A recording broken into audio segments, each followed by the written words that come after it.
Sadhana vavatu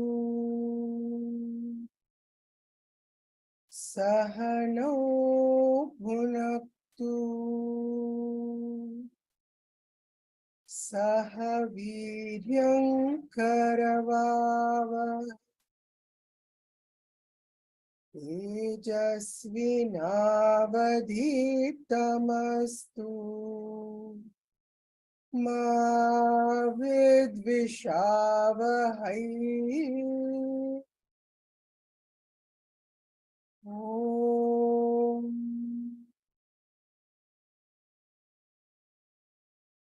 Shanti Shanti Shanti.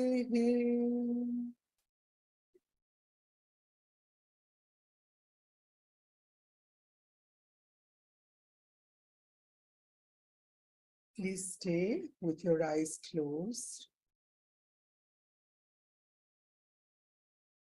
breathing gently.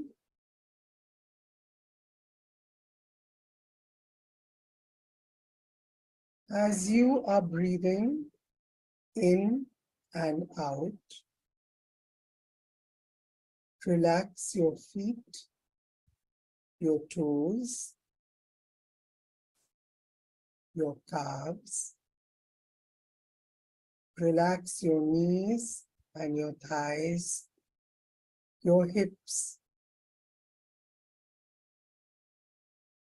your abdomen, your chest. Relax your arms. Relax your shoulders, your upper back, your lower back, your neck, your jaw.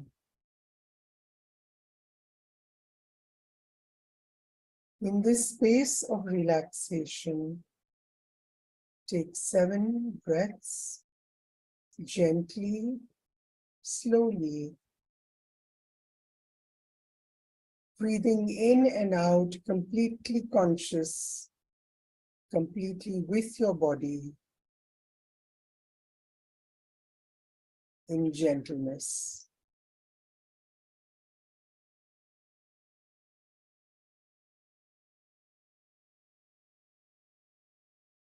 Allow each breath to fill you with energy, and each exhale to release anything that you may be holding tight within you.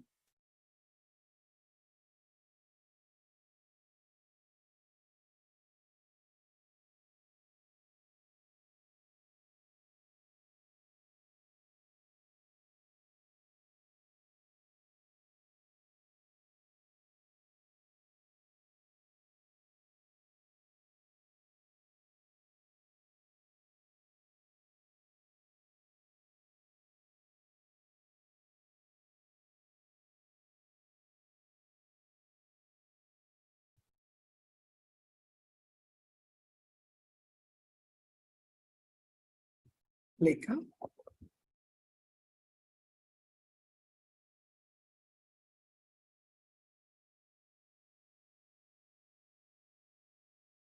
Good morning, everyone. For those of you who are joining from India, and for those others who are joining from elsewhere, greetings.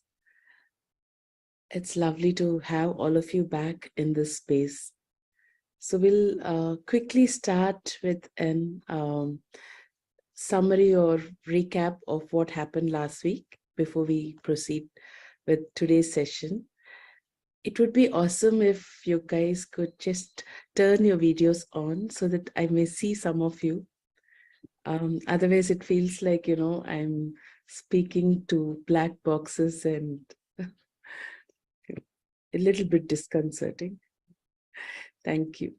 So we started the Yoga Sadhana last week with the question, why are we here? What has brought us into this space? And this question allowed us to touch our intention, our aspiration that has propelled us into this space. And we felt a lot of lightness, a lot of joy when we were in touch with our aspiration, the intention. And then we explored the question, what are the obstacles in our path?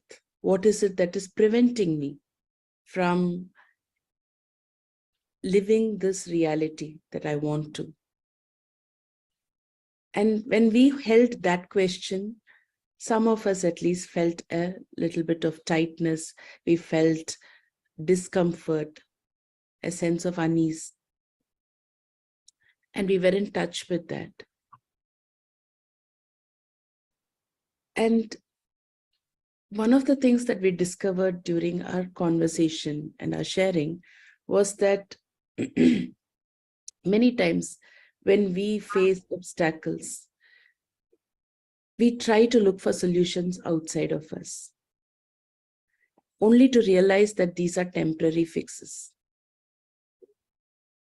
They may temporarily help us, but at some point, they fall short.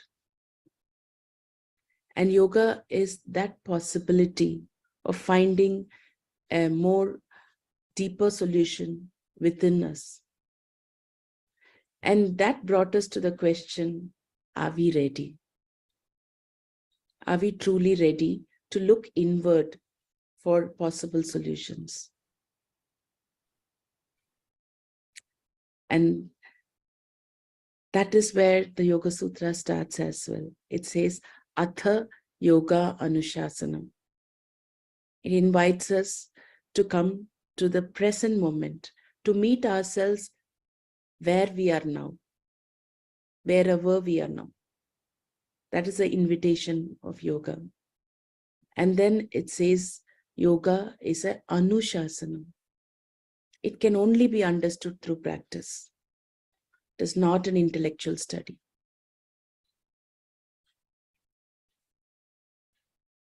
And then the question is, what is yoga then?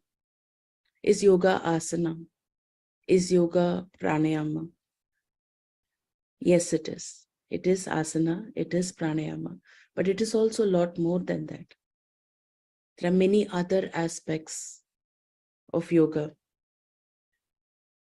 And each of these limbs of yoga are designed to take us inward, to meet ourselves where we are, and then also to take us outward, to engage with the world from a deeper space. And this dance of moving inward to reflect, to understand, and moving outward to engage from a certain depth, from a certain honesty of who we are as beings. This dance is yoga.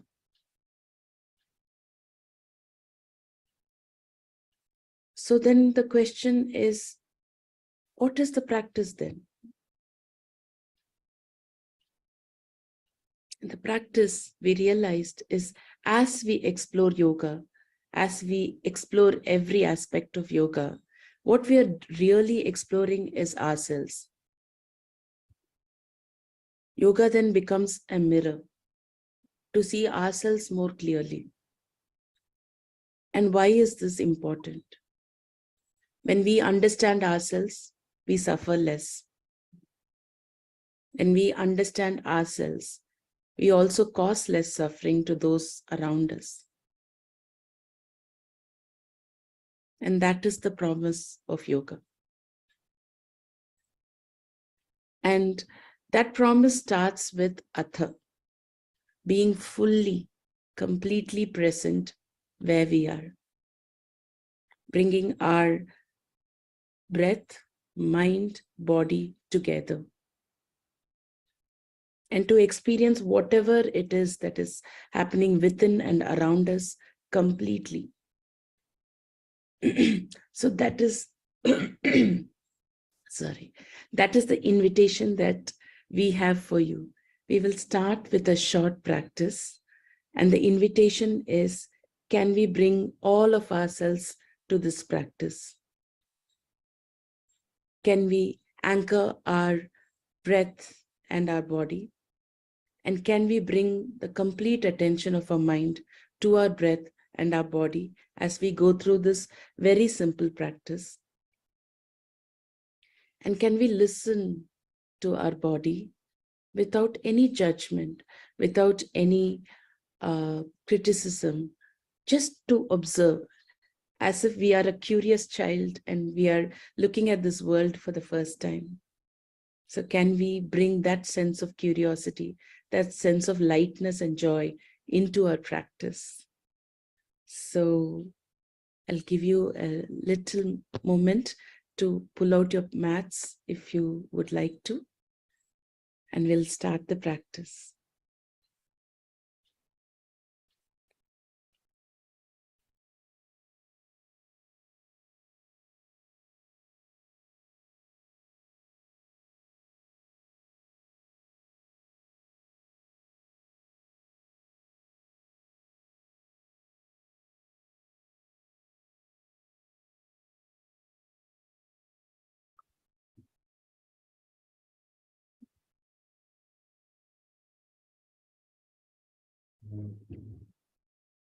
As you prepare for the practice, I would like to invite you to keep any props that you may need. The practice is simple, but we do have a forward bend. So if you need a stool or a chair or a block that you need to keep, please do so. Shipra, who has joined us today, will be doing the demo.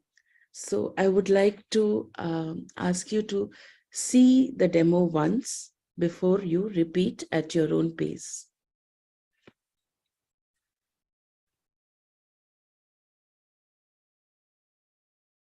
So please stand up on your mat.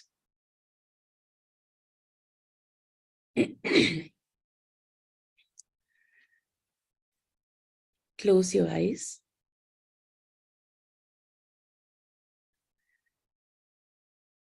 And bring your complete awareness to your body. Consciously relax your body. Relax the shoulders, the neck, the muscles of your face.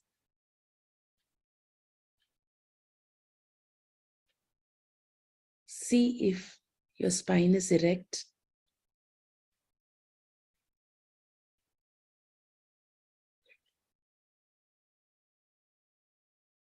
Are you feeling a sense of balance? Is your weight equally distributed on both feet?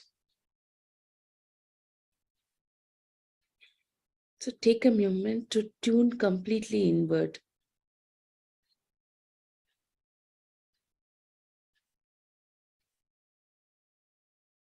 Relax into your body and completely and fully inhabit the body.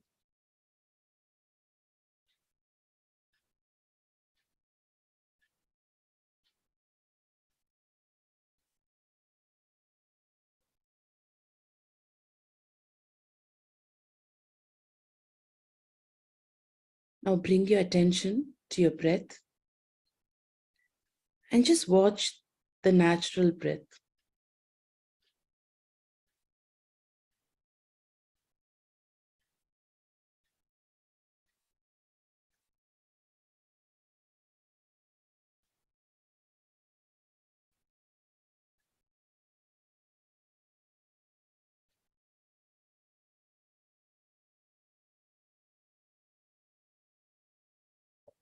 As you observe the breath, also observe the natural pause at the end of exhale and inhale.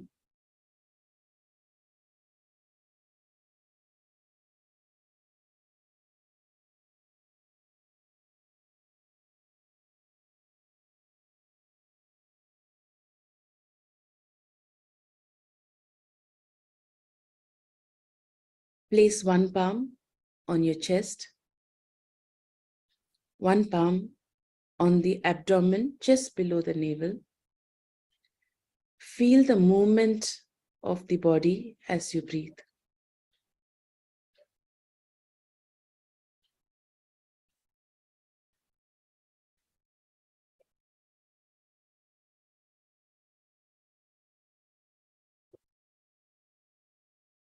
Observe how the body moves as you exhale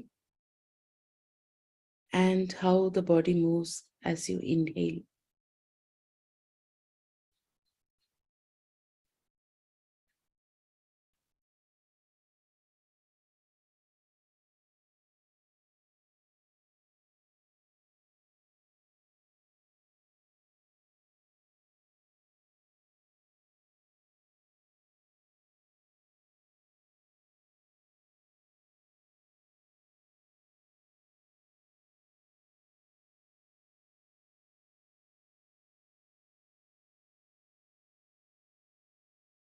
Rest your arms by the side of the body. We will start with Tadasana.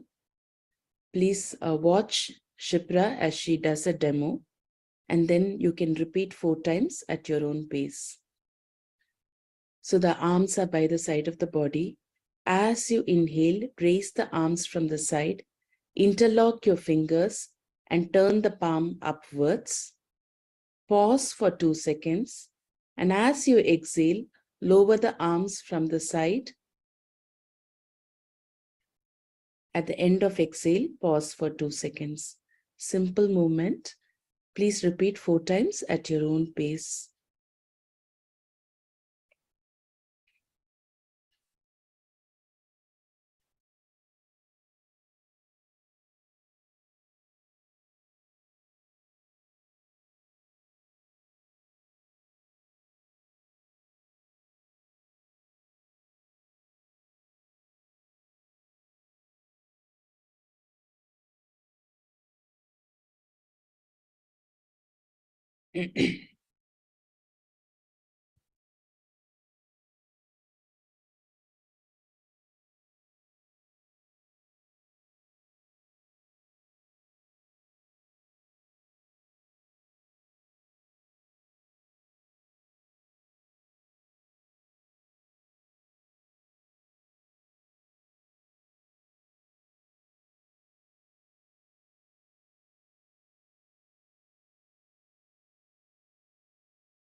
Once you're done, take a couple of conscious breaths, connecting back to the body, to the breath, allowing the mind to settle down as we prepare for the next posture.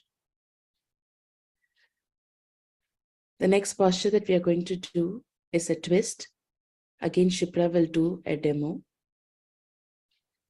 Keep your feet slightly apart, about shoulder width.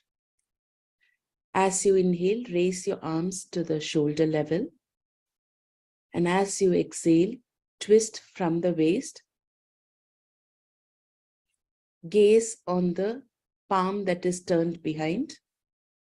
Inhale, come back to center. Exhale, twist the other side. Inhale, untwist, come back to center. Exhale, arms down. Remember to pause at the end of inhale and exhale. 4 times at your own pace.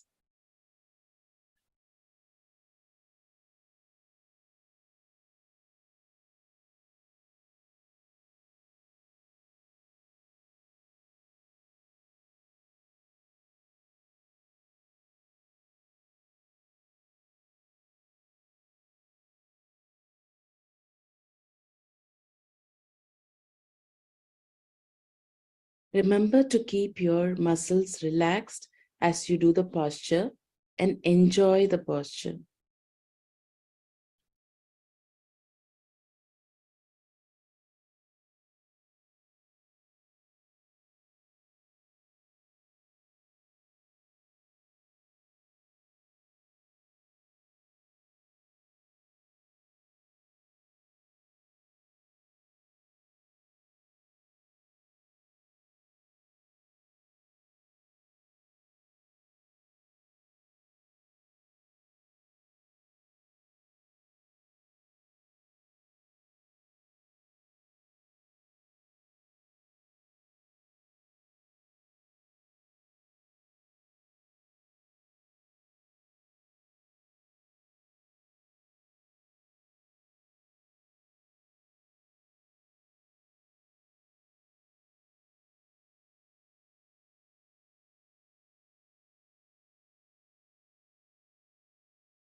Once you're done, come home to your body, to your breath, and just observe the impact of this posture on your body, your breath, and the mind.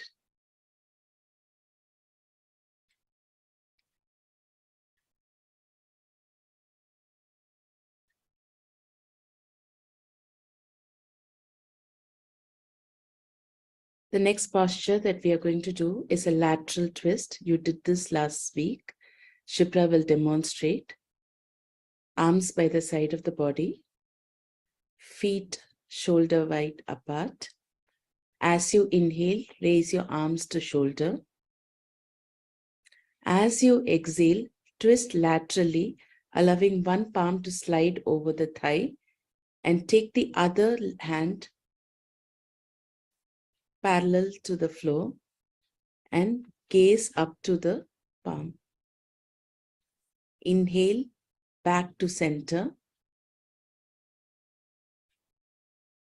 Exhale, twist the other side.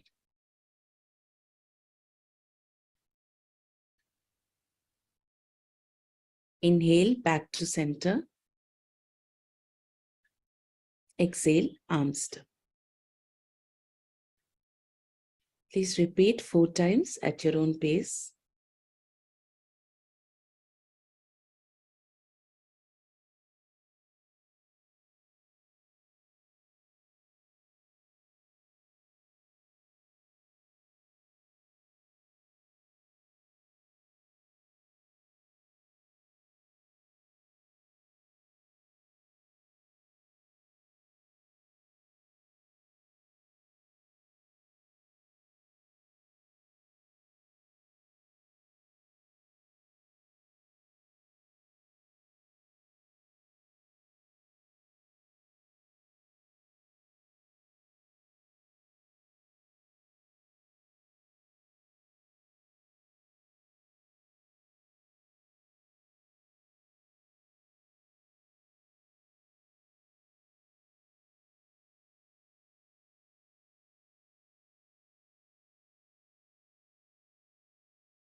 Once you are done, come back home to your body, your breath,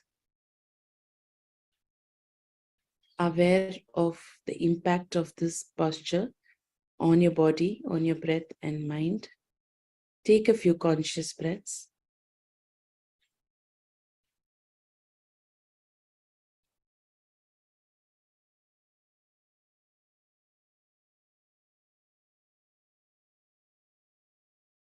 The next posture we are going to do is a forward bend. You can bend forward to touch the floor, or you can bend forward and touch anywhere in your leg, knees, calves, or you can use a stool or a chair or the support of the wall. Whichever gives you the greatest comfort and ease to your body and your breath, you can choose that. So as you inhale, you raise your arms from the front all the way up. Pause for a couple of seconds and exhale, bend forward, placing the palms on the floor or anywhere on the leg that you're able to reach. Inhale, raise your arms to the ear level and come up. Exhale, arms down.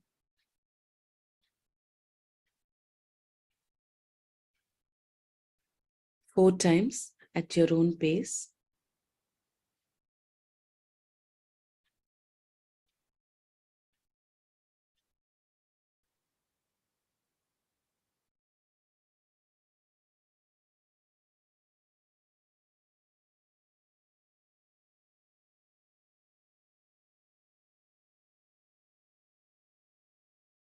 Remember to pause at the end of inhale and exhale.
Once you're done, please sit down or either on the mat or on a chair, feet firmly planted on the ground.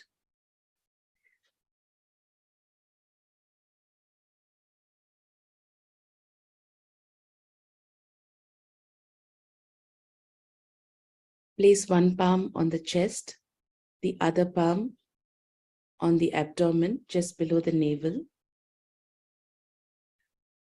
Take 6 breaths, bringing the body, the breath, and the mind together.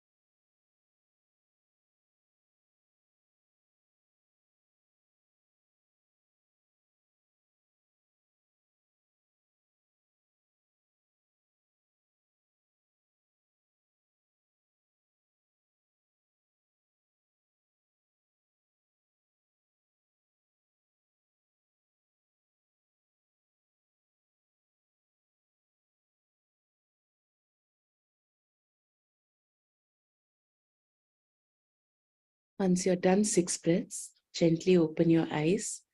If you have any reflections or insights from today's practice, you can share it on the chat. Saraswati is not able to be with us in real time today because she's traveling. She's in transit, but she has recorded her sharing with us, and we will be playing that recording in a bit. Meanwhile, if you have any reflections or anything to share, please do share it on the chat. Thank you.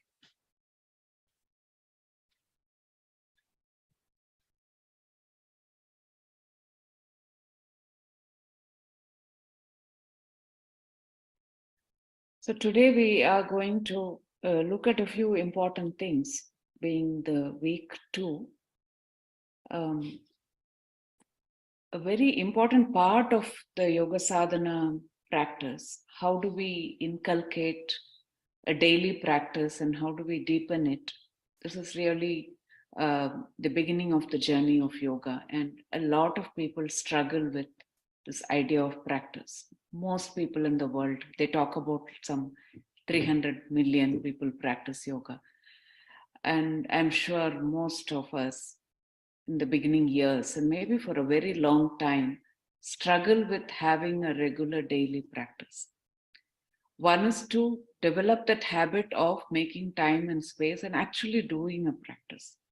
The other bigger problem is not knowing what to do, because there's just so much out there. It's not like you have one teacher who will teach you a practice and you go and do it. That is how it was done traditionally. That's how I learned my yoga practice. But now we just have too many teachers, too much of information out there, that every day it's like I want to try something new, and I get bored very easily. Then I get confused, and I'm not sure if this is serving me well enough, and I want to explore more and more and more.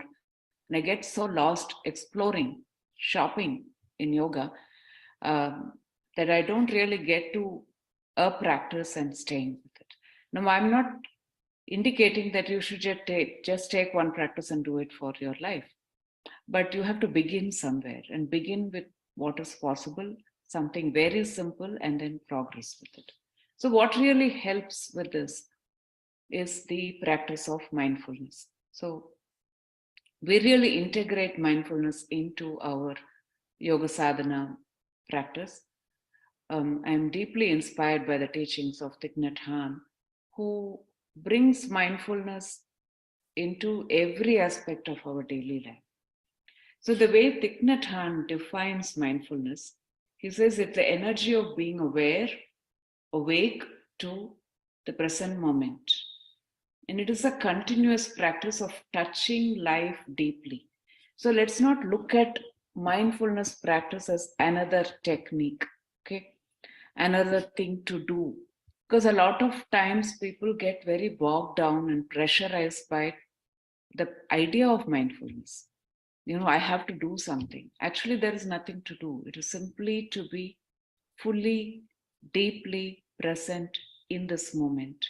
And it is a very inclusive practice. It's not like I exclude something from my awareness, but I really invite everything. I'm aware of my body, I'm aware of my breath, I'm aware of my thoughts, my feelings, my emotions. So if I feel angry or envious or jealous, can I include that and say, this is how I'm feeling, right? Can I be fully aware and present to everything that is arising in the moment within me and around me? So I'm fully present with the other person. I'm fully present with the earth, with the sky, with the trees, with the birds, with everything that is happening. And this kind of presence actually harmonizes our energy within us and harmonizes our energy with the people around us. There is a certain sense of peace, joy, and harmony that we would experience with this kind of a practice of mindfulness. It is not restrictive. It is not something that you try to put yourself into a box and say, I should be like this, I should not be like this.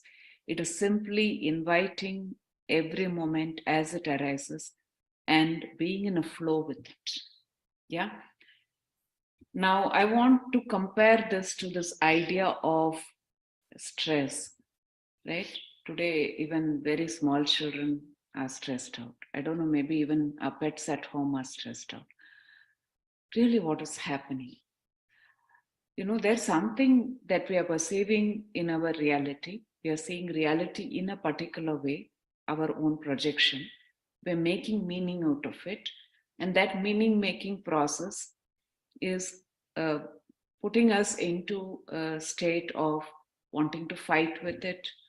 We don't want this to happen, but this is happening to us. We want to run away from it. Some of us can fight, some of us fight internally, some of us just want to run away, don't want to meet that.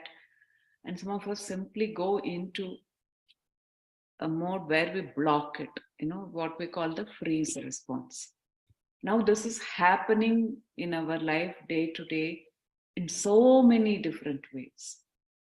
And the yogis called this kind of a response that we have within us dukkham. This is how I look at it. Dukkham is normally translated as suffering. Yeah, but when we think of the word suffering, it is like big, big things in life. oh, I'm suffering so much, or somebody is suffering so much. We don't see it as a normal day-to-day experience that all of us go through.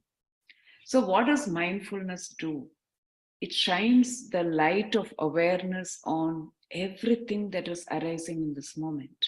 So you include all of these experiences and you acknowledge that this is what is happening to me right now. When we acknowledge and accept that what is happening to us or around us, there is a certain experience of harmony and peace that we would experience even in the most difficult situation. It is the lack of acceptance, it is the conflict and the fighting or the resistance that we feel in most situations that creates so much of stress. So the flow experience is really mindfulness, that you allow what is happening to happen. It is not that you're not going to address that situation. You have to address it. And to address it, unless you understand it, it's not going to happen. So what mindfulness helps us to do is just take a breath, okay? It helps you to look deeply into what is happening. So that very deep attention and awareness of what is arising right now is mindfulness. So when you look deeply, you understand the situation better. You're not jumping into conclusions, you're not reacting compulsively, you're not holding on to certain ideas and resisting something. You're simply being there, fully present. And there is a greater and greater possibility, an opportunity for us to respond to situations more appropriately. Yeah, with clarity, with that understanding, with compassion towards ourselves and to the other. That is the practice of mindfulness. So Thich Nhat Hanh beautifully defines mindfulness. He's saying this is an energy that helps you to recognize that the possibility for joy and happiness is there in every moment of our life. We are not looking where we need to look, right? We are looking outside, we're looking elsewhere, we are stuck in our past with thinking about our future. But right here, now, there is this possibility for us to experience joy and happiness. And recognizing that, the energy that helps us to recognize that is mindfulness. I really love this definition because it really helps us to cultivate a certain mindset, a certain attitude that helps us to look deeply and not just live in a very shallow manner. Okay, and looking deeply is not going to be painful because we will learn to recognize conditions for happiness in that way that we learn to look. Yeah, so that's something that I wanted to share today. So can we learn to cultivate this practice of mindfulness in our daily life, primarily beginning with our practice? So when you're doing your asana or your pranayama or your dharana, yoga is about being in the present, right? If I am not fully integrated in the present moment, that is not even yoga. So that is already mindfulness. So I don't even see a difference between yoga and mindfulness as a practice, right? I am fully present in this moment. In asana, I am fully present with my body. In pranayama, I am completely with my breath. In meditation, I am with myself and what I am focusing on, right? And it is not just partially being present because the mind is capable of that. I can be doing my practice, but my mind can wander everywhere. So I have to pull back my prana, pull back my energy, which is pratyahara. So I pull it back from the senses and how they get distracted. I pull it back from my past, from my future anxieties, and hold all of myself together in this moment with what I am doing. Yeah.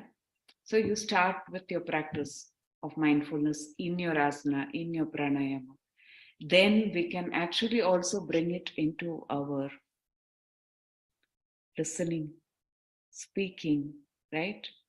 Like right now, as you are listening to me, can you be fully mindful of how you're feeling in your body? How is your breath? What is arising in your mind? And can you learn to just drop all that which does not belong to this moment and be fully present here? Take a deep breath. And as you do this, you will be able to see that the mind really calms down and is able to rest. Rest on your body, rest on your breath, and just rest knowing that all is well, right? You're not resisting, you're not fighting, you're not anywhere else. You're simply here, fully, deeply, restfully, joyfully. Practicing it more and more is very important. So you might ask, how can I practice being deeply present and being joyful when I'm going through a very difficult period? Well, if we are able to practice at all times, slowly we will be able to practice it even in the most difficult moment. Maybe you don't feel joy there, you feel pain, but that's okay because experiencing dukkham is part of our life. Pain and suffering is part of our life, right? So, can I be fully present with that? And I really love what Thich Nhat Hanh says. He says, Dukkham is part of your life. So, if you anyway have to experience Dukkham, anyway you have to suffer, learn the art of suffering. Learn to do it in a way that will not uh, get you caught in that cycle of suffering. That's the most important thing. It's not that we don't experience pain. Everyone will experience pain, have, and this is part of our life. But can we not get entangled in it? Can we not wallow in it? Can we not all the time be in something that is not even come? So, what Yoga Sutra says in the second chapter, the 16th Sutra, it says, Heyam Dukkham Anagatam. Avoid the Dukkham that is yet to come. It's not even born. That is the only thing that we can actually do. We can't do anything about what we have already experienced in the past. Yeah, you can't go back and change the past. You can't do pretty much much about what is happening right now because the present is the product of our past actions. But today, what I do and how deeply I listen, how deeply I observe and understand my reality and respond to it can help me prevent future suffering. Yeah. So, Heyam Dukkham Anagatam is what is the practice of yoga. Don't wait for problems to come. Don't wait for knee pain or back pain or all that to come before you get into a practice. See if you can start with the practice and be with the practice so that you can prevent a lot of things. And still, of course, the body is changing. There is some level of decay and deterioration happening with our aging process. There will be illness, there will be all that. It's not like you can completely prevent it for most of us in this world. Very, very rarely you find people with absolute healthy body and mind. That's very, very rare. So pretty much the rest of us, we have to learn to take care of this. Okay. So first we look at what is this dukkham about? So the way the text explains dukkham comes from this word dukkham, duh and kham. Duh is a kind of a constriction. It's also something that, you want to just jump out of it. You don't want to be in that. You want to avoid it and run away from it as quickly as possible. That is the experience of the dukh. And kham is a space in your heart. This is a space in which the self, the higher self resides. Okay, so there is a constriction. And it's also the seat of the prana. So the prana itself is constricted. So it's a very uncomfortable experience. We may not experience it in a very strong way all the time because we don't want to experience it. So any experience of dukkham is usually fleeting, very subtle. So we are not in touch with it. But what we are in touch with that you can relate to is the next step to dukkham. So when I experience dukkham, because I'm so habituated to be in my mind, I push that experience into my mind. I start thinking about it. Yeah? I start fighting with it. I start worrying about it. I develop a whole lot of negative thought processes. I churn a lot of negative emotions. And then I go into that spin. And that is called daur manasya in Sanskrit. Manas, the mind that is completely in negativity, wallowing in negativity. Okay, that we are very familiar with, that we just go into it and it's so difficult to come out of it. Daur manasya. Now, what does that do? It impacts our body. Yeah? Yoga Sutra says, Angame Jayatva. You have lost that peace or that comfort in your body. You become very uncomfortable. You develop a lot of restrictions in the body, tightness and pain, shivering. There may be many, many manifestations that comes with illness also. Because if I am, all my dukkham, I push it into my mind and into my body is going to get impacted. Okay, angame jayatva. And the most fundamental expression of dukkham, if you really paid attention to it and understood it, comes from how I feel in my breath. Okay, you cannot mask it, you cannot hide it. Dukkham, we don't even experience it fully. Daur manasya, we can mask it because we don't have to talk about our negative thoughts. Angame jayatva, also we can sort of push it away and not look at it. But the disturbance in the breath, what we call shwasa prashwasa, it's a very disturbed, chaotic breath. So shwasa is the inhalation. It's like that. Prashwasa is exhalation. So it's a very rapid exhalation, like that, like a sigh. And anything that you do, you cannot really control that breath. It's very, very agitating. So that is called shwasa prashwasa. These four are the symptoms of a disturbed mind. Starting with dukkham and then flowing into daur manasya, angame jayatva, shwasa prashwasa. Now, normally we experience shwasa prashwasa all the time. We are not aware of it because we are not aware of our breath. Angame jayatva, okay, and daur manasya, a negative thinking, looping kind of a negative pattern of the mind. Dukkham can be very subtle that we usually bypass very quickly. Yoga practice helps us to look deeply into all of these patterns that we hold. Some of us have more shwasa prashwasa, some of us may have more angame jayatva, and different parts of the body may have different reactions depending on which are the weak spots in our body. And of course, daur manasya, if we are habitually worrier, then you know that we get so used to it that we are not even aware of it. Yeah.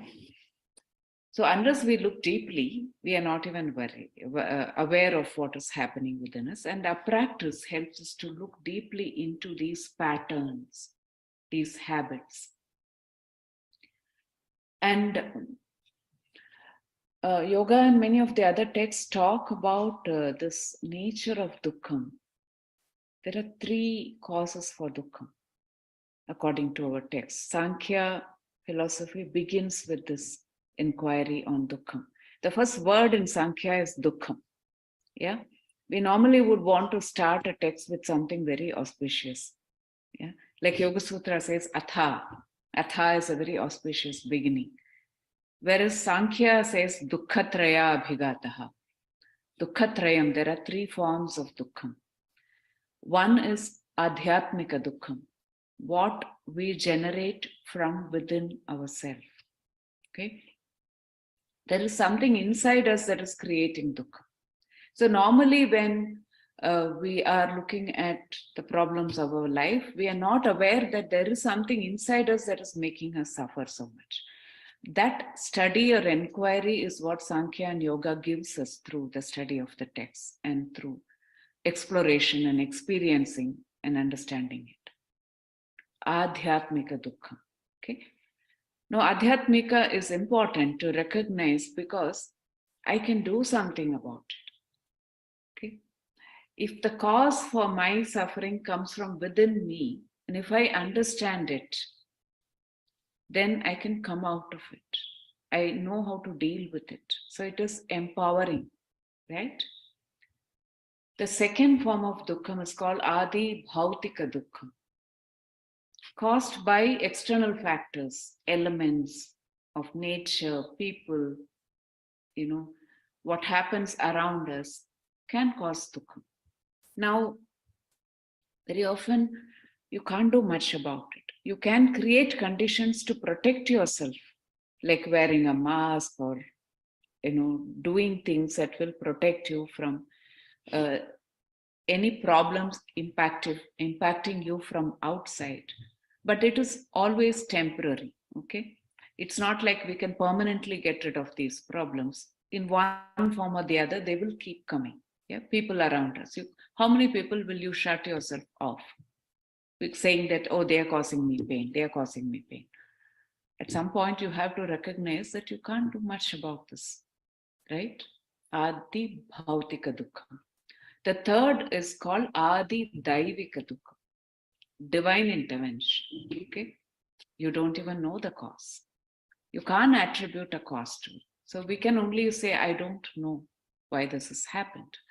So every form of suffering has all these three aspects.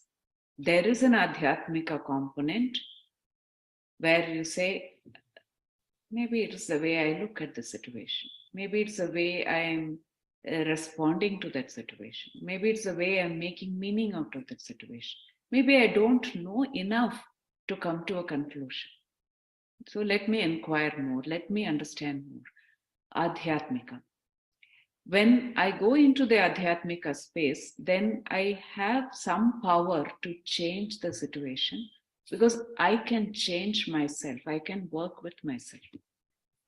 But if I'm caught up and make it all about Adi Bhautika or Adi Daivika, I just feel like a victim of life, victim of everything that is happening in the world, right?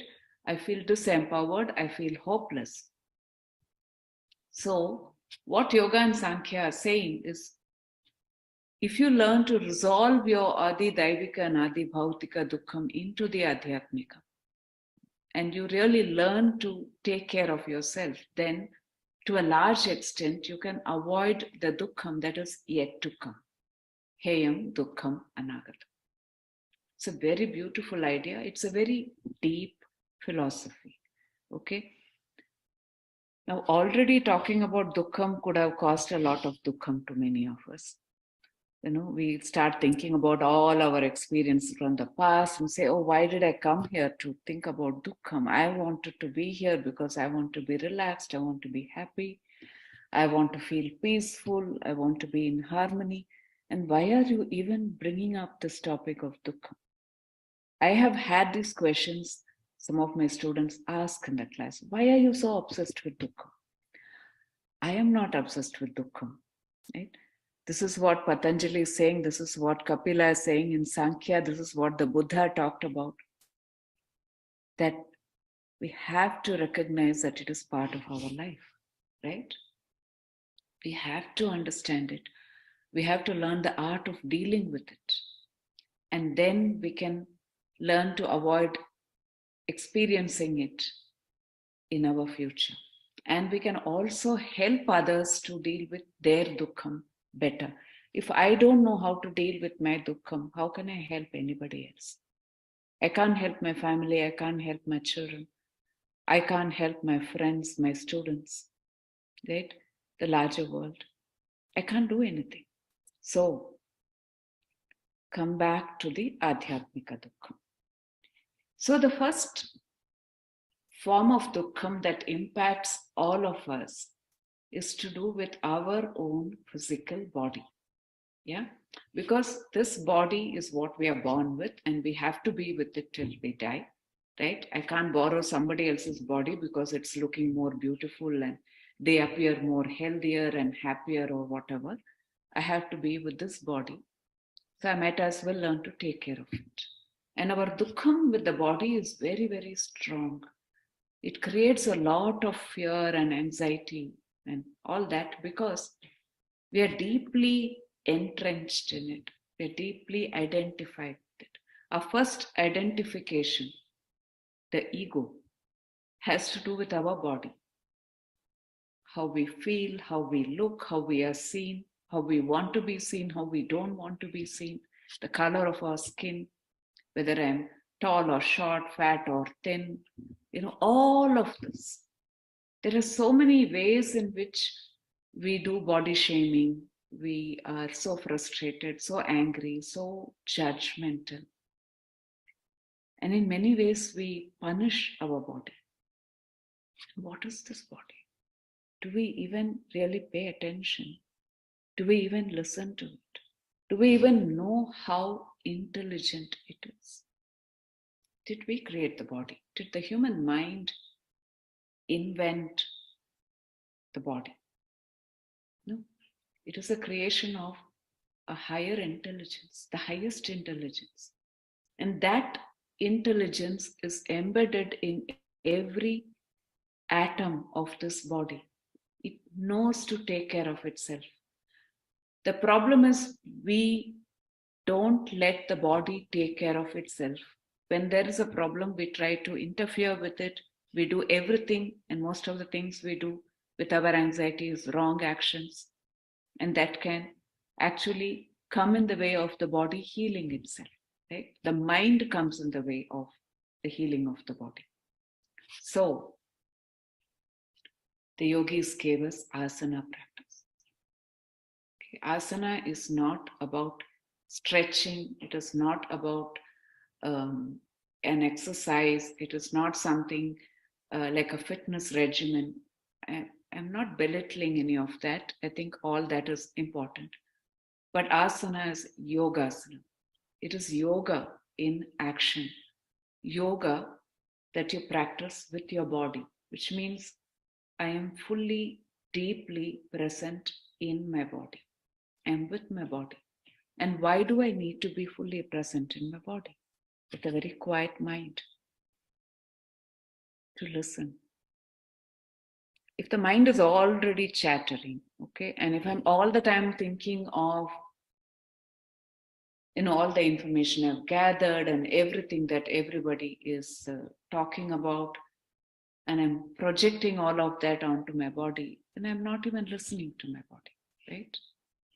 We have forgotten the language of the body. We have forgotten to listen. And asana is a beautiful way to quieten your mind with your breath so you can deeply, deeply attend to the body. Yeah, you connect to the body and you listen to the body. It's a very beautiful practice. If we learn to do it the way it is meant to be done, I tell you, you would enjoy every moment of your asana practice. It can never be boring.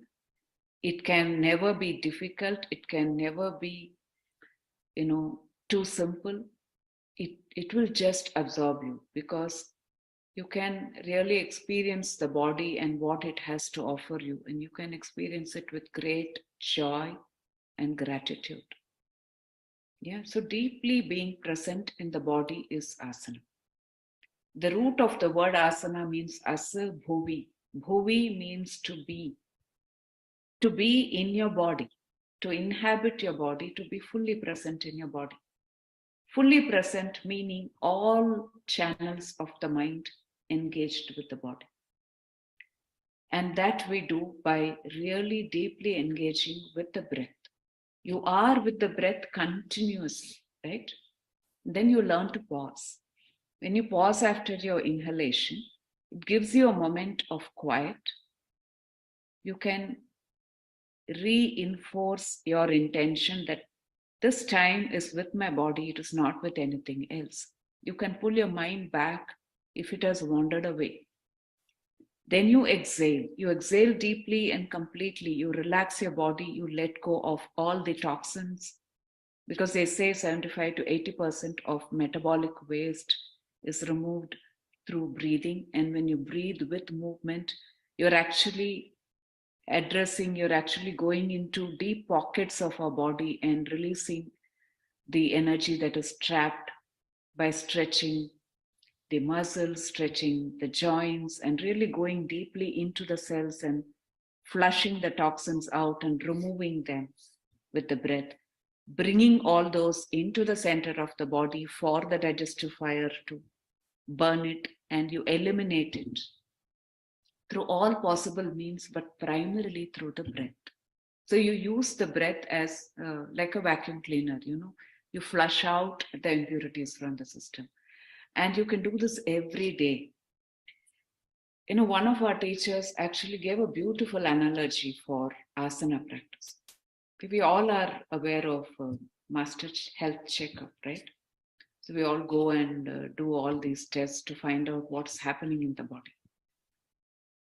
And it's possible for you to have this master health checkup without going to a hospital, paying a lot of money and doing all the tests and getting very anxious. Again, I'm not saying don't do it.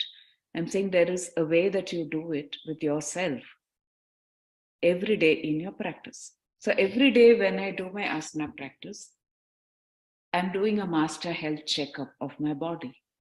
Like, how is my neck? How are my shoulders? How is my alignment? How deeply am I able to inhale and exhale? How is my spine, my upper back, my mid back, my lower back, my hips, my legs?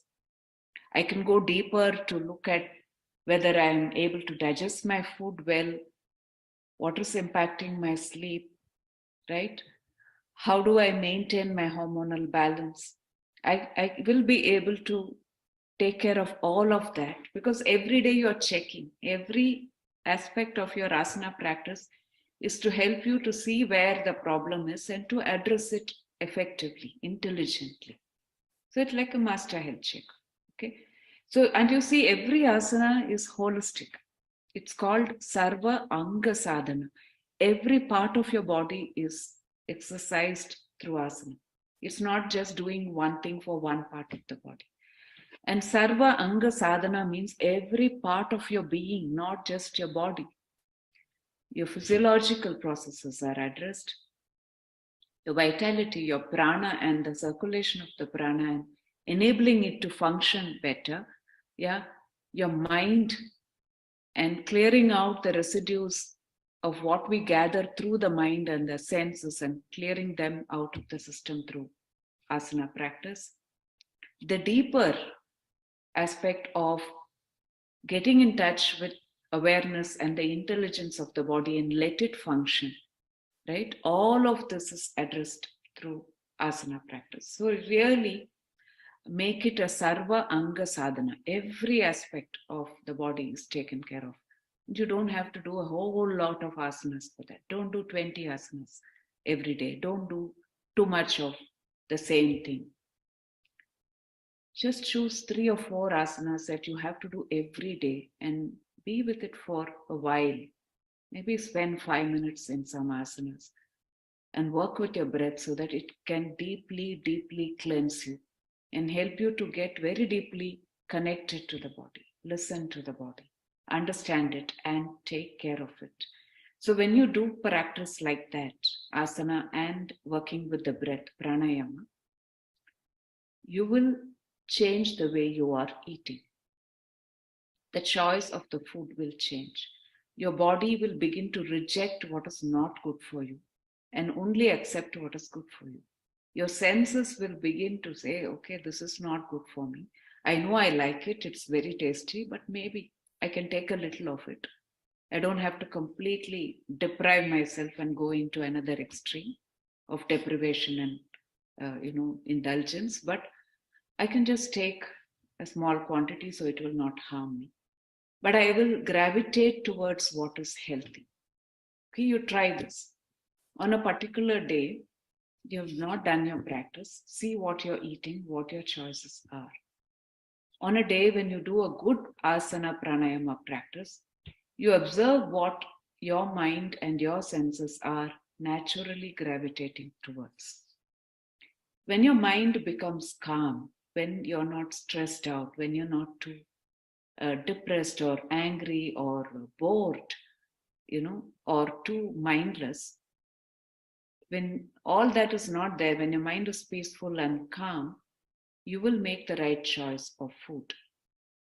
And then you also understand that asana practice is about learning how to take care of the body, your posture, right?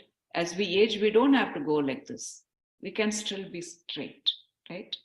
Gravity has its own way of pulling everything down. Organs are pulled down, the muscles sag, so the body goes like this. But with the right kind of practice, we can maintain a good, healthy spine.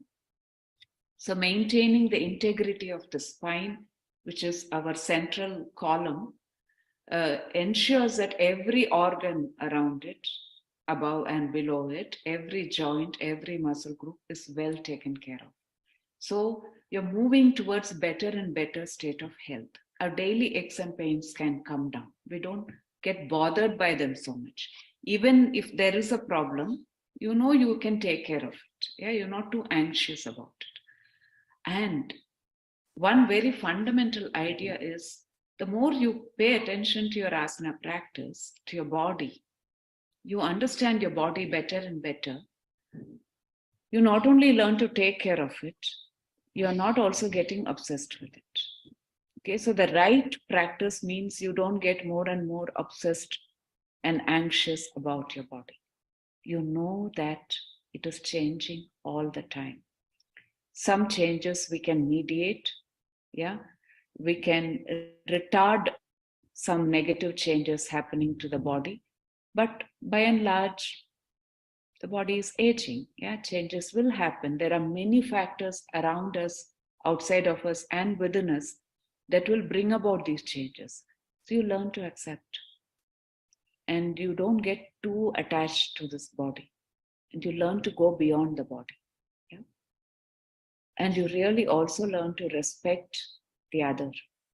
You learn to deeply revere this physical body, which means we become less and less judgmental. We begin to truly, deeply love who we are in this body, and we will be able to extend that quality, that attitude to everybody around us, all living beings, because we're all made up of the same 5 elements, the same prana that is flowing through me is flowing through a mosquito or a caterpillar, or a dog or a cat, or every human being on this planet. So it's a beautiful way to connect to all that exists, to know that I am not separate, I am not one individuated self, I am part of this whole universe. I can be a more beautiful, helpful part of this universe. I can support greater peace and harmony in this world if I really learn to discover that and build that capacity within me, starting with your asana practice. So now you do a practice with all these qualities. Joyfully do it. Engage with your breath, engage with your body deeply, and try to just observe without getting into judgments, without telling yourself it should be or should not be like that. Let your mind be quiet. Let your body's intelligence guide you. Okay? Let your breath lead you. Enjoy the practice.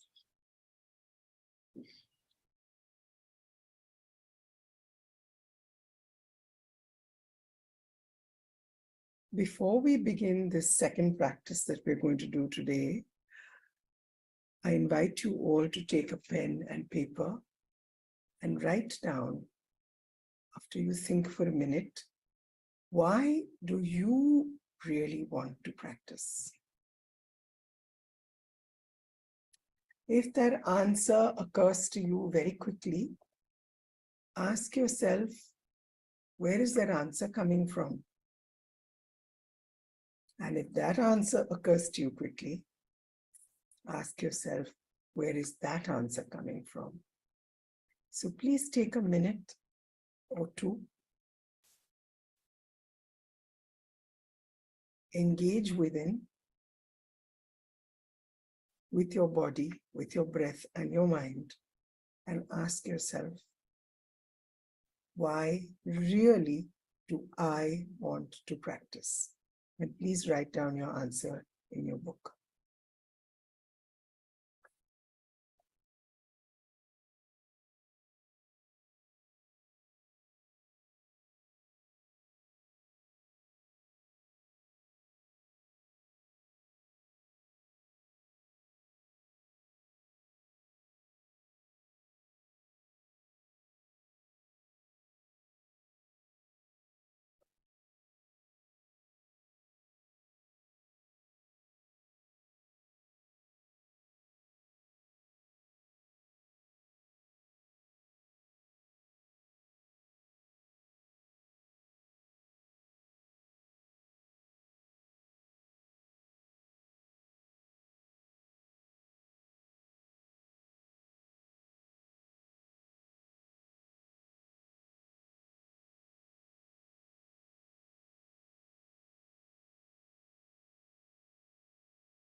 When you are ready, please stand up on your mat or wherever it is that you do your practice.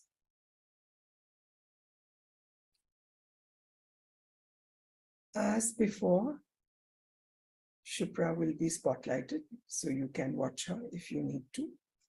The practice we will be doing is exactly the same practice that you did this morning. No difference, only two. The first difference, with Lekha in the practice, we used our focus on our body, breath, and mind coming together to do the practice.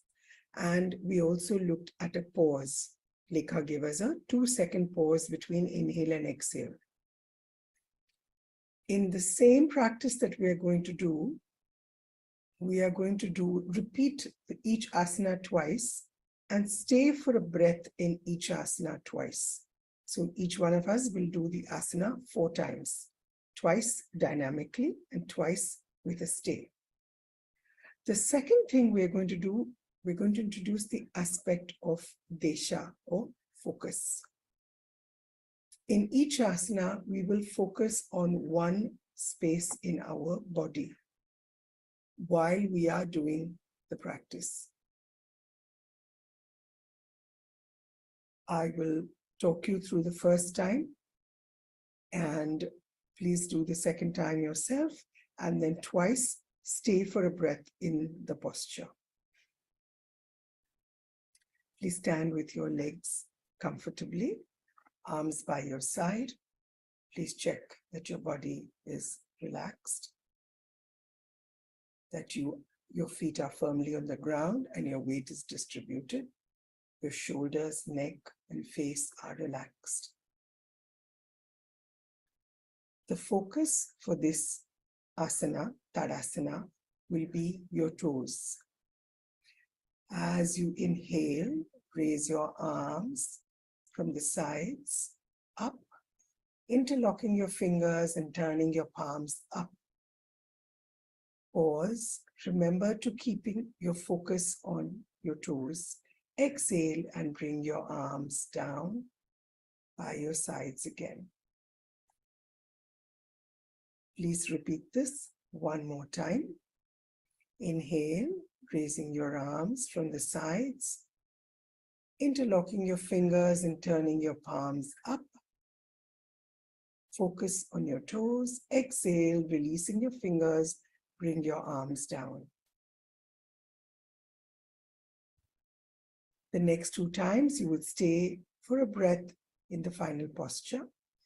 Inhale, raising your arms from the side, fingers interlocking, turning your palms up. Exhale here. Inhale again, all the time keeping your focus on your toes. When you are ready, and exhaling, bring your arms down again by your side. Please repeat this one more time.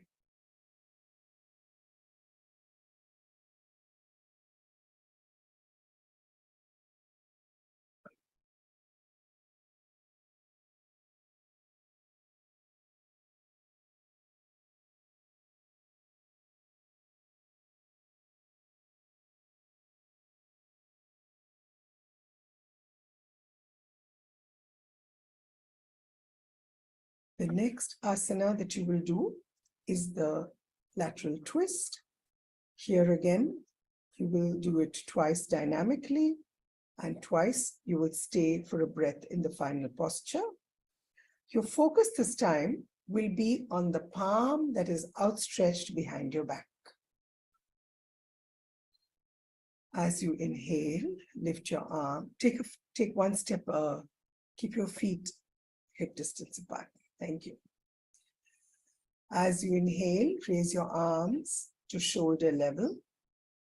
As you exhale, twist from the waist, keeping your eyes and your focus on the palm outstretched behind you. Inhale and untwist, facing front again. Exhale, twisting to the other side. Gaze and focus on the palm outstretched behind you. Inhale and untwist yourself. Exhale, bring your arms down to your sides. Please repeat this again, once at your own pace, remembering to keep your focus on the palm behind you.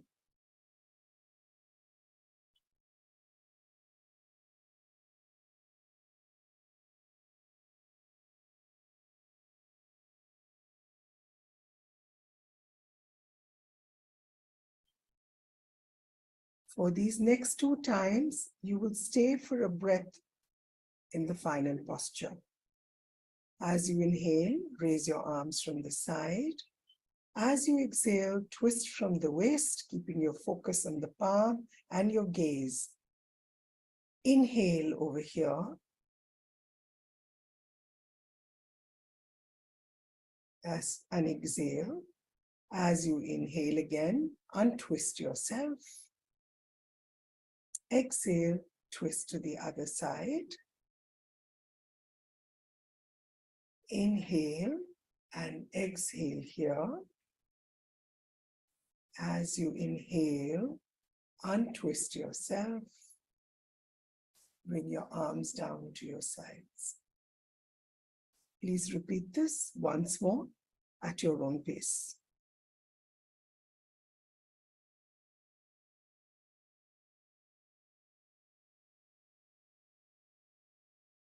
Please remember to keep your focus on the palm that is outstretched behind you.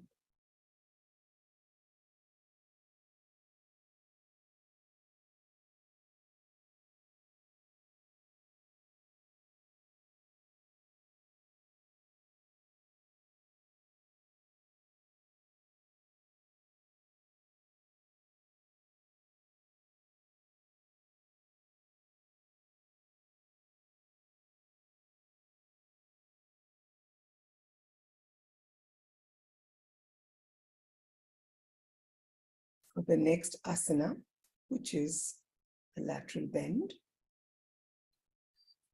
the focus will remain on the palm that is overhead. As you inhale, raise your arms to the sides.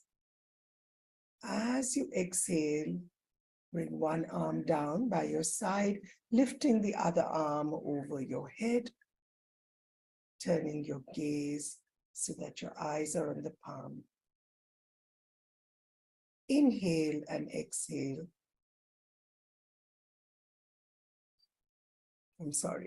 It's just a lateral, it's a dynamic. Inhale and come back. Exhale and bend to the other side. Keeping your focus on the palm above you. Inhale and come upright. Exhale and bring your arms down. Please repeat this one more time.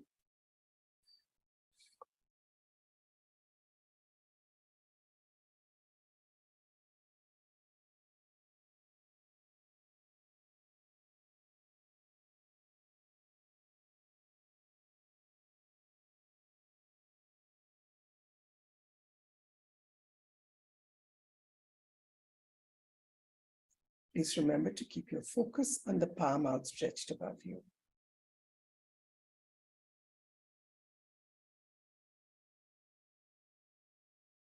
The next 2 times, we will be doing this with a stay in the final posture. Inhale, lift your arms from the sides. Exhale, sliding one arm down your thigh, taking the other arm overhead, keeping your gaze on that palm. Inhale and exhale in this posture, keeping your focus on that palm. As you inhale, come upright again with your arms at shoulder level. Exhale, bending to the other side. Focus on the palm. Inhale and exhale over here. Inhale, straightening up, arms at shoulder level. Exhale and bring your arms down by your sides.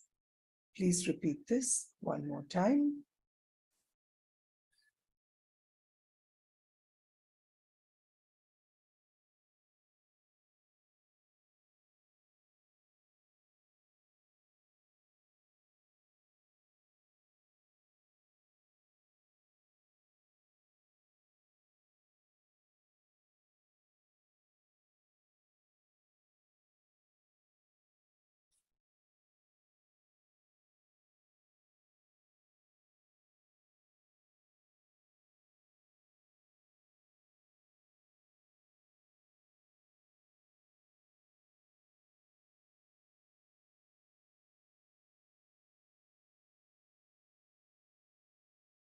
The last posture we did was a forward bend, which we will repeat now. The focus in our forward bend will be our navel.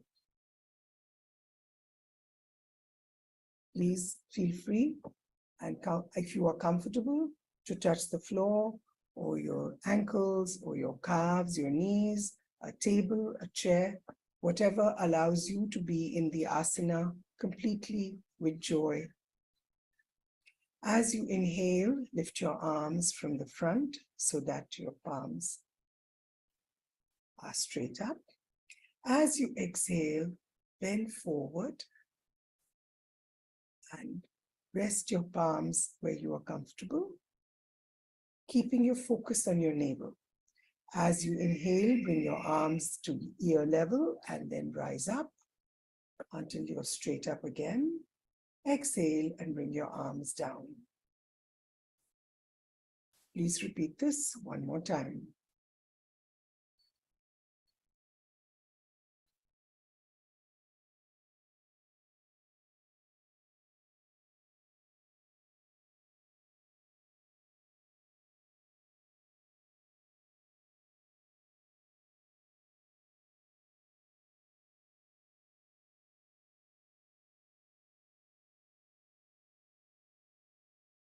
We will repeat this twice with a stay in the final posture.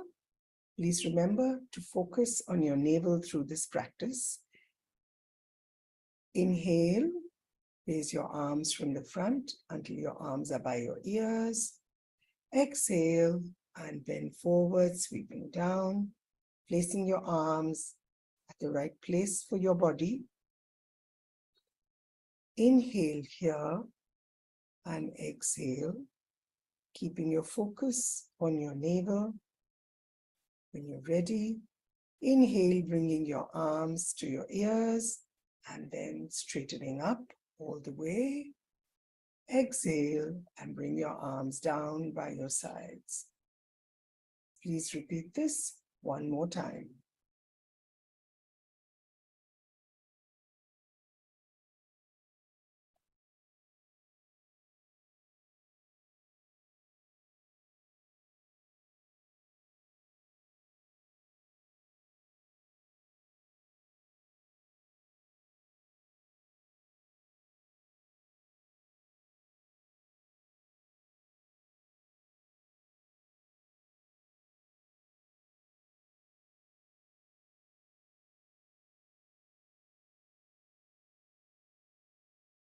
When you are finished, please sit down, either on on your mat or on your chair.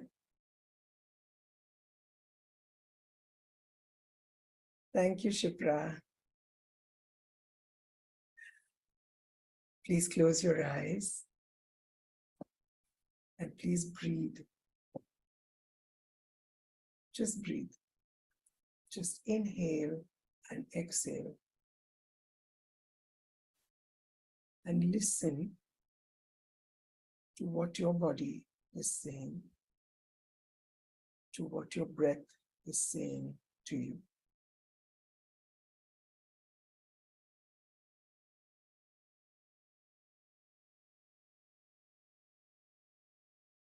Please check how you feel. How is your mind? Is it relaxed? Has it accepted your body and your breath as you went through this practice? How is your breath?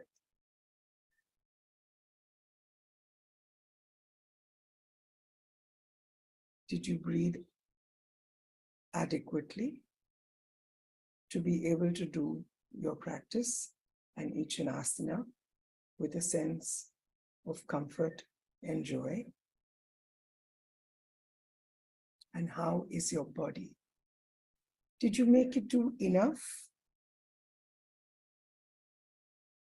and not push it? Did you listen to it?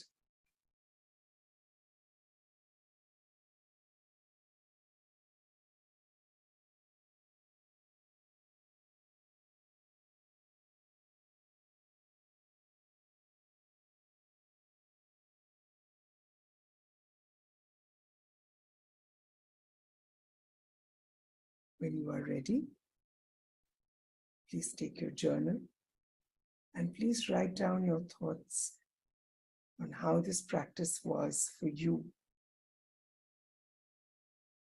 and what you have learned by listening to yourself.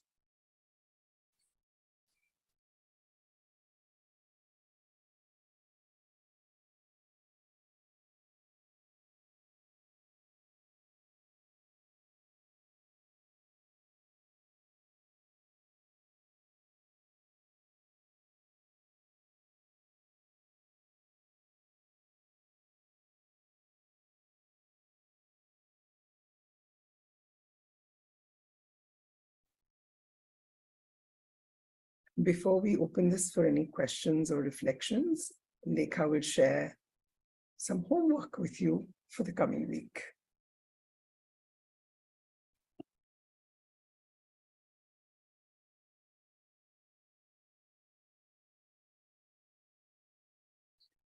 I hope the word homework does not strike fear in anybody's hearts. But what we would like to invite all of you to do this week is to actually do the practice.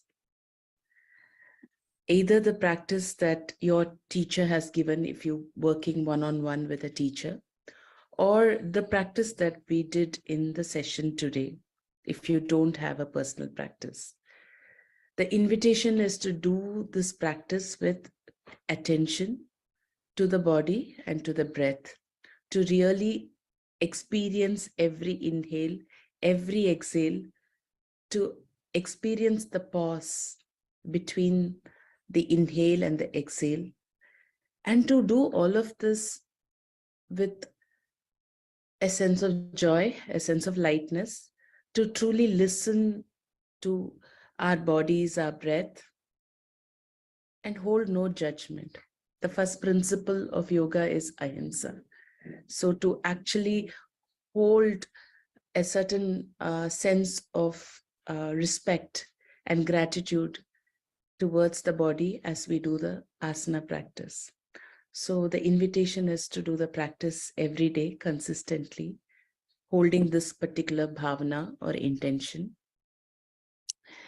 And it is also to see as we go through our everyday life, if we can be fully present in any activity that we are doing. So perhaps it could be when you're going for a walk, are you able to hold on to um, a sense of being completely fully present as you walk, or as you have a meal, or as you're drinking your tea, or as you're cooking or working?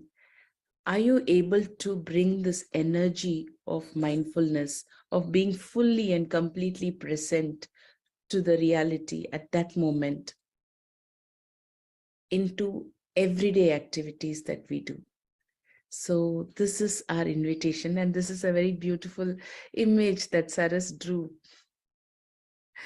to remind us of what it is that we are to hold on to this week. So you see that in the asana practice, while we are having a meal, or while we are working, or while we are listening to someone, or in a conversation with someone, or while we are resting, or while we are waking up, are we able to bring this energy of mindfulness, of being fully present into our everyday life? So this is the invitation. With this, I would like to open the floor out for any reflections that you may have, anything that you would like to share, any insights that you might have had as you did the practice and while you were listening to Saraswati, and also any questions that you may have.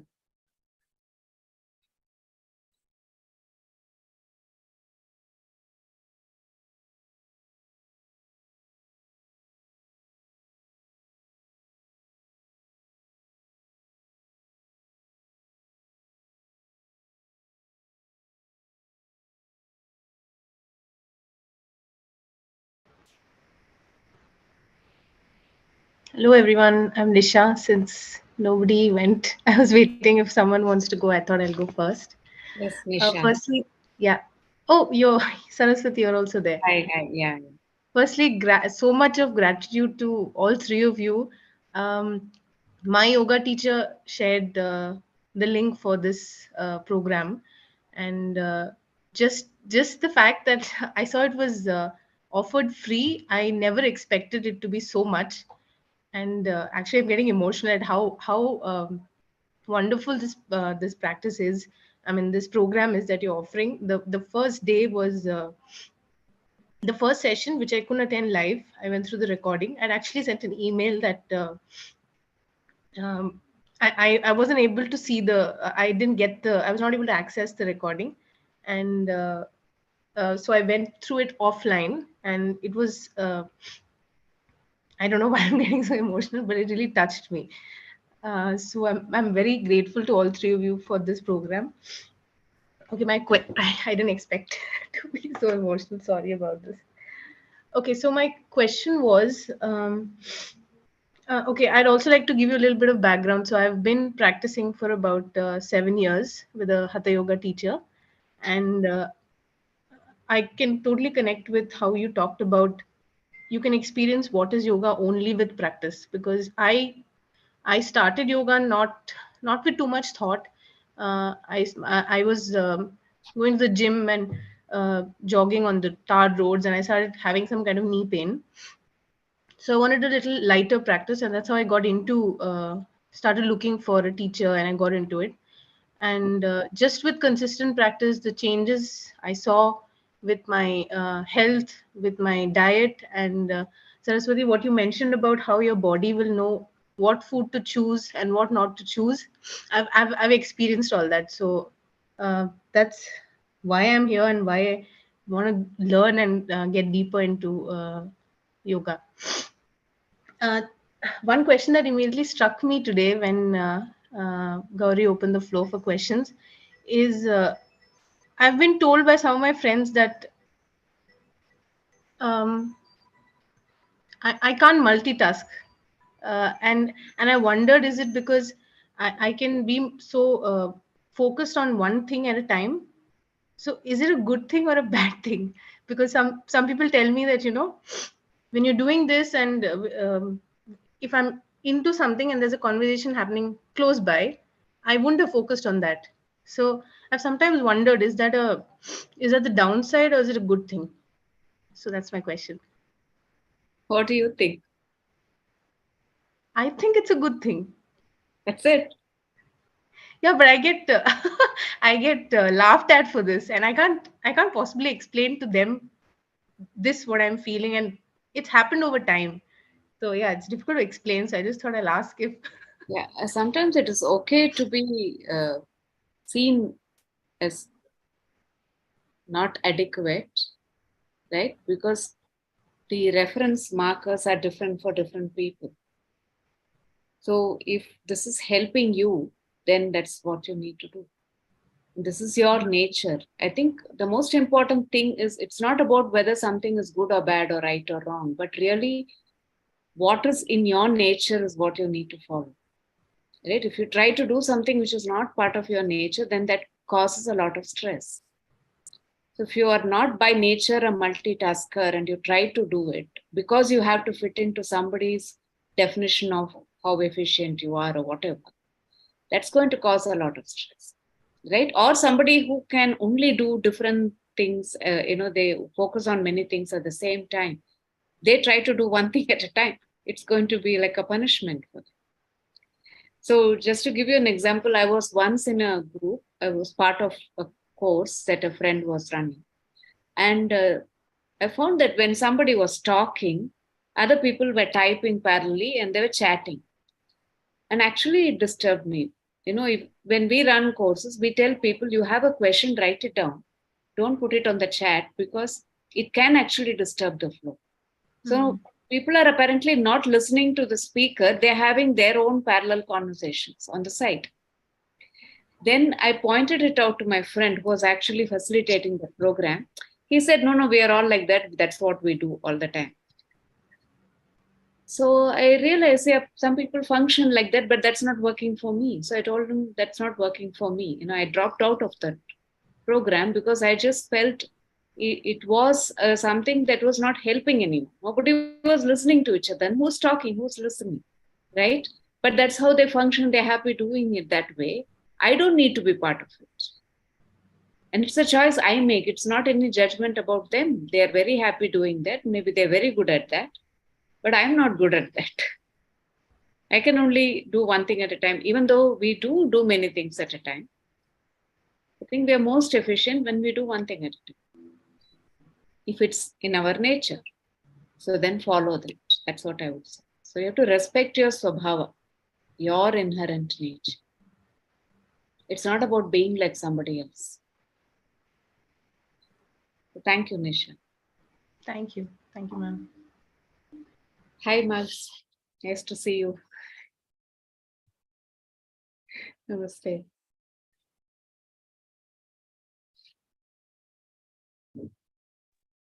May I add something to that, Saras? Yeah, please go. Yeah. I'm of the other kind. I can multitask. But there is a difference, which is that when I do one thing, I have to completely be doing it. So I can actually do 4 things, but in that moment, if I'm not completely doing it, there is one bit of my energy that is stuck in several places. At the end of it, I'm exhausted. Because multitasking, most of the time, I feel is a word, it's a phrase we use. Actually, we can only serially unitask. Correct. So there is a confusion that people, I feel, that word makes it sound like we're very efficient, and we can be. But we also have to be able to be completely doing one thing. And it's not always easy to do that.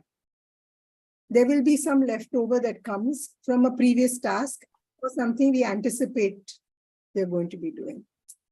So it's what Sarah says, you have to respect your nature, but you also have to understand what is a consequence of that nature then. For somebody who only can do one, do a little bit slower. But for somebody who can do 4 things, you can be either exhausted or you may not end up doing any one thing completely and well. As long as you're aware of it, then you can navigate it better. That's just what I wanted to say.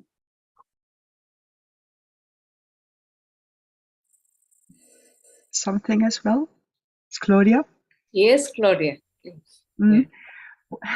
What I've felt since I can think, not only since I do yoga, that I felt uncomfortable when there was always a comparison in the speed people talk or think or act.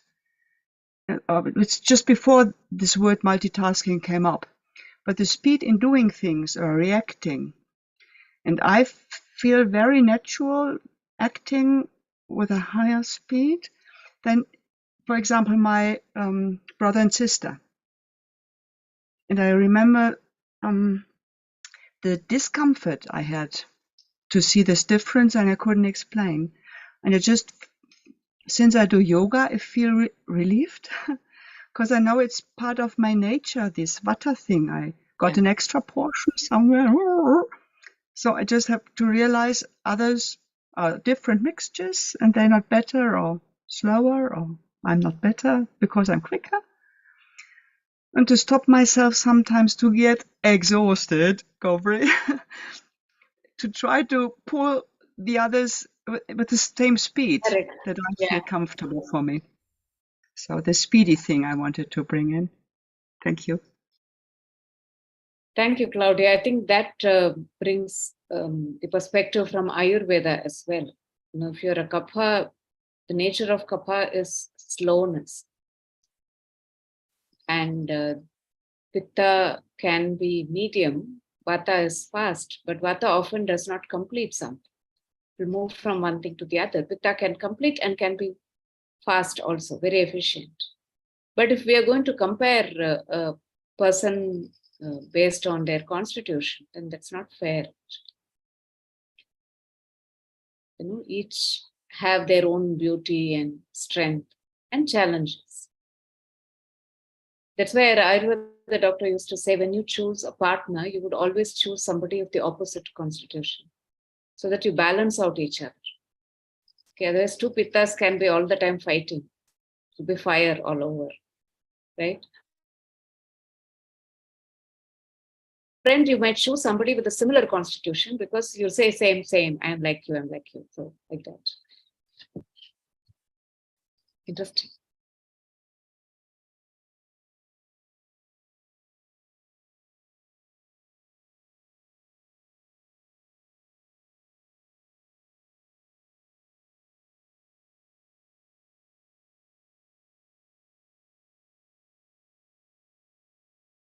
Shuhi, you have anything to share?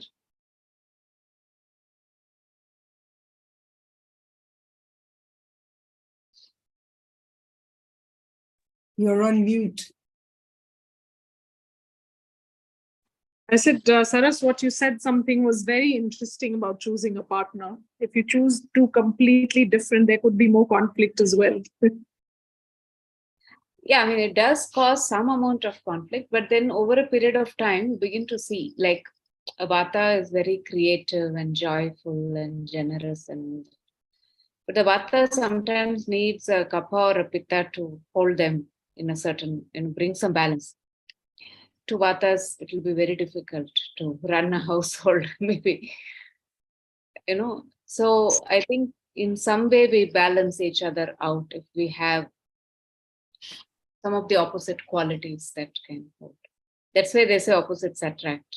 Well, it comes from my experience. Me and my husband are very unlike opposite. But it can also be sometimes very frustrating, when Pitta or Vata are together. Pitta is very methodical and everything is very organized, and Vata doesn't really care.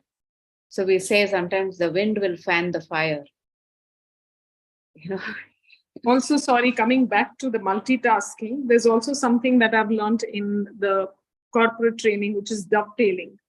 So in the time management sessions, how interestingly, society or the work culture today teaches you to be quicker, fast, have to multitask. Before you finish the other, you've got to begin the next task. But yeah, I think taking away from yoga, leaving the rest of what you finished and not being completely or fully with one thing really exhausts. So yeah, there's a huge takeaway in that. And I think only being aware and what it does to each one is all that we can see and work around or navigate. See, recently some of us started reading a book called Deep Work. It's nothing to do with yoga, but I think it might be interesting, Nisha, for you to look at that book. Gauri, can you pull out the name of the author? So the concept is that you really want to excel in something. Deep work means you spend like a minimum of 3 hours on one thing. You go deep into it. So it's like you do a meditation on it. And that enables you to really be the best you can be in that area. And today, this is the most difficult thing, because even if let's say I'm writing an article or I'm reading something or trying to put together something on my computer, I have my WhatsApp open, I have my phone next to me, then I have my full household around me. And how many seconds do I actually focus on one activity? I'm constantly being distracted and pulled in so many different directions. Many of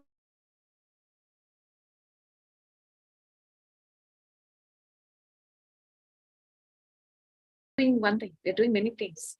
So it really exhausts us, and we land up doing work in a very, very fragmented. It really doesn't improve our efficiency. We can do so much more and better. So yoga prepares us in the direction, but whether the way we are learning and teaching yoga is actually in the right direction, I have a big question around, especially after we have moved online. Sometimes I see students parallelly on 2 gadgets being in 2 sessions. I don't know how they do it, but I've seen them do it. So I don't know where we are going as a race. And what are the long-term effects of this kind of a life that we are leading? More and more fragmented, more and building the monkey mind patterns, but trying to be efficient. I think we lead very sensorially high stimulated society. Everything is so sensory, and all the senses are constantly in different directions. See, the thing is that is validated. Pointed for even children, and that is why I think the increase of attention span becoming shorter and shorter. See, in some way, the society is upholding that as a value, that if you are like what Claudia was saying, if you can multitask, if you can be fast in something, and if you're seen as a better, more efficient person, that's a reference point that we lay out for people, then it's very stressful. It's not helping us in any way.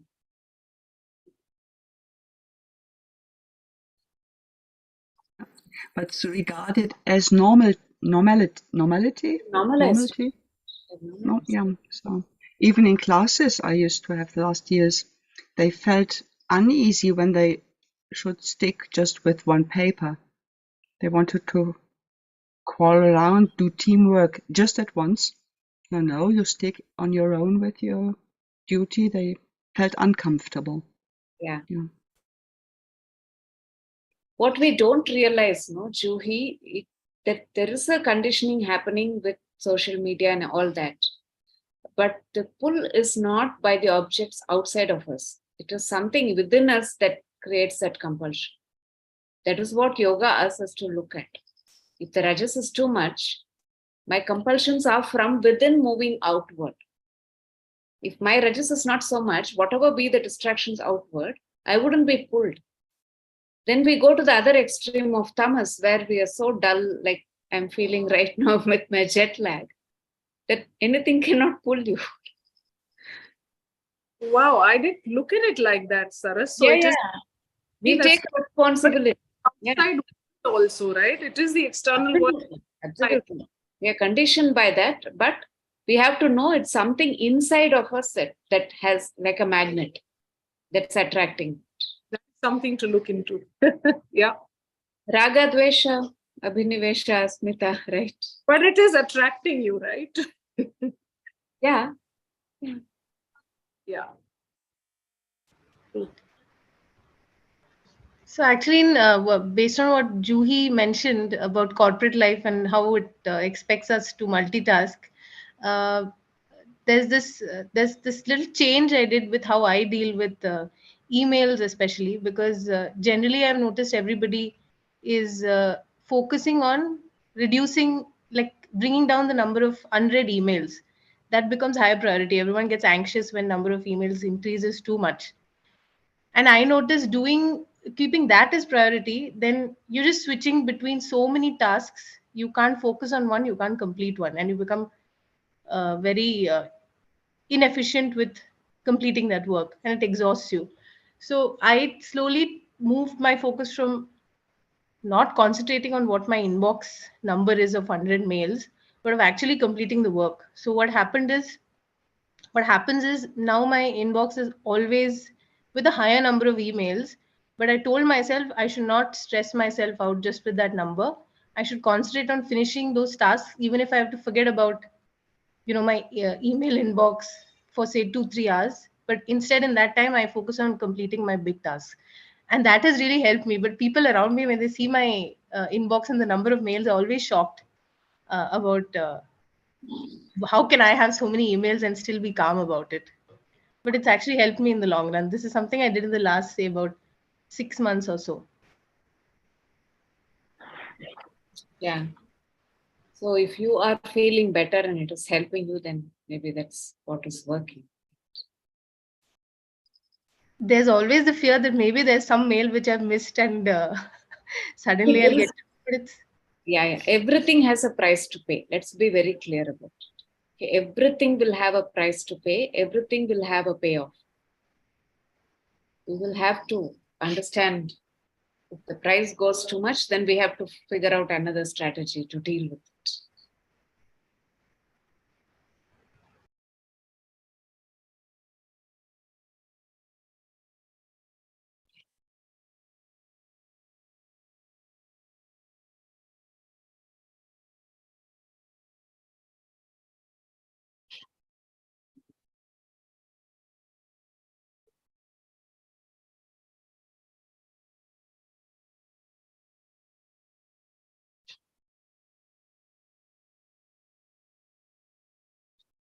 Okay. I think we have exceeded by half an hour almost today. Very grateful that all of you are staying back to have this conversation. If nobody has anything else to share or ask, shall we close for today?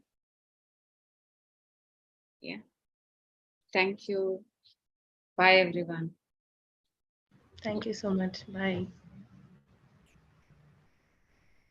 Bye. Thank you so much, Saras. Love to see you. Thank you, Max, for joining. Lovely to see you. Bye.